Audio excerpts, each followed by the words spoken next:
អនុញ្ញាតគ្រប់ជំរាបសួរពុកម៉ែបងប្អូនសារតែងតែនិយមតាមដានទស្សនា Page ក៏ដូចជា Channel ខា Calling 168យើងខ្ញុំចាថ្ងៃនេះធ្វើការបង្ហាញជាមួយ15កៅអីទៀតហើយពុកម៉ែបងប្អូនណាចាមកគ្រឿងនេះដែរគឺឆ្នាំមិនទៀបមិនខ្ពស់ចាធន់កដាលពុកម៉ែបងប្អូនណាឡានស្អាតសលៀតសសុទ្ធចាតាក់តងជាមួយនឹងកាងអុយចាប់រួចចាគៀងគុជអីហើយមកស្អាតតែម្ដងចាសលៀតសសុទ្ធចា15កៅអីឆ្នាំស្រូពុកម៉ែបងប្អូនណាមកគ្រឿងនេះឆ្នាំស្រូចាឡានស្អាតអានេះប្រឡាក់តិចតួចចាជូតចេញជូតមកស្អាតបងប្អូនណាចាតាក់តងជាមួយនឹងការរៀបចំទៅតែឲ្យថ្មីចាយកមកចាធ្វើការ live ជូនពុកម៉ែបងប្អូនទស្សនាតែម្ដងជាមួយនឹងយ៉ានកង់ថ្មីមកជុំចាសាច់ដៃរបស់គេតើងចាទឹកថ្នាំរបស់គេស្អាតចាការរៀបចំក្នុងក្រៅអីគឺមកអែមមិនឲ្យទាស់ចិត្តទេពុកម៉ែបងប្អូនណាចាមើលទៅមកភ្លឹងតែម្ដងចាប្រើទៅមកចុះចំណោមចាមកស្អាតចាតាក់ទងជាមួយដំបូលជាប្រភេទដំបូលជប់ត្រជាក់ចាម៉ាស៊ីនត្រជាក់ចានៅត្រជាក់ចាម៉ាស៊ីនត្រជាក់គេអែមចាម៉ាស៊ីនត្រជាក់រងាចាវាំងននអីចាប់រួយបងប្អូនណាចាកៅអីគ្រប់គ្រាន់ចាកៅអី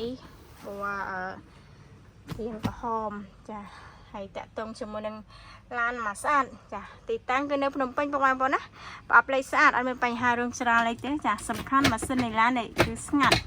ចាម៉ាស៊ីនស្ងាត់ចាប្រអប់លេខស្អាតចាតាក់ទងជាមួយប្រអប់លេខរបស់គេស្អាតចាម៉ាស៊ីនស្ងាត់ចាយកទៅគឺដឹងតែប្រើចាយកទៅគឺដឹងតែប្រកបអាជីវកម្មចាក្នុងក្រៅអីមកស្អាតđấyវាគេមើលក្លឹបបាត់មេសាក់ស៊ីស្ងួតបងប្អូនចាសម្រាប់បាត់មេសាក់ស៊ីរបស់គេស្ងួតរឹងហ្មងចាអត់មានបញ្ហារឿងជ្រាបព្រៀងជ្រាបអីទេនេះយ៉ានកង់ថ្មីមកជុំឡានសាច់ដៃបងប្អូនណាទឹកថ្នាំស្អាតចាសាច់ដៃអែម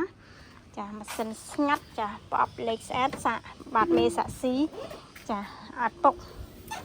តែទៅវាកែងក្រោយអីនៅស្អាតបងប្អូនចាកែងក្រោយគ្រឿងចោអីថ្មីចាគ្រឿងចោថ្មីកែងក្រោយស្អាតម៉ាស៊ីនត្រជាក់អែមចាម៉ាស៊ីនត្រជាក់រងាចាចាប់អារម្មណ៍អាចចេញមើលតបបានចា15កៅអីឆ្នាំស្រូចាតម្លៃនៅក្រោមវីដេអូនឹងស្រាប់ចាតម្លៃនេះដែរយើងអាចជជែកចរចាមើលឡានចាក់ស្ដែងជជែកតម្លៃបន្ថែមបានពុកម៉ែបងប្អូនណាចាសម្រាប់ទីតាំងគឺនៅភ្នំពេញព័ត៌មានអត់អាចតាក់ទងតាមលេខទូរស័ព្ទពីខ្សែខាងក្រោមវីដេអូចាទីតាំងគឺនៅរាជធានីភ្នំពេញចា